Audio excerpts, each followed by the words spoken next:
আসসালামু আলাইকুম। বর্ষাকালে খুবই কাজে দেয় যারা মাছ মারতে পছন্দ করেন। যেখানে অনেক বড় বড় মাছ থাকে সেই ক্ষেত্রে এই যে কম্বোগুলো ইউজ করা হয়। বড়শি একসাথে 4টা থাকে।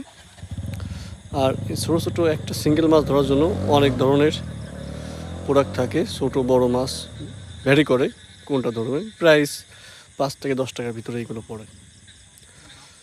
3 ধরনের পাওয়া যায়, 4 ধরনের টোটাল আছে এখানে। এছাড়াও অনেক, এই যে একটা গোল্ডেন কালার, এটা সাধারণত টাকি বা শোল, এগুলো সুতো থাকে 12 কেজি থেকে 27 কেজি, যেমন লাগে আর কি। খুব স্ট্রং হয়, তবে আপনার কাছে যদি ছিপটা স্ট্রং থাকে সেক্ষেত্রে এগুলো বেশি ভালো কাজে দেয়। সীসা যে আপনার প্রয়োজন মতো ইউজ করতে হয়। সবথেকে বড় চার, অনেক ধরনের চার পাওয়া যায় এবং এগুলো সাধারণত মেথি বা অন্যান্য যা মাছ খেতে পছন্দ করে সেই চারগুলো বেশি ইউজ করা হয়। এগুলো সাধারণত খুবই সুগন্ধ হয়, মাছ সহজে আকৃষ্ট হয় এইগুলো চার দিয়ে।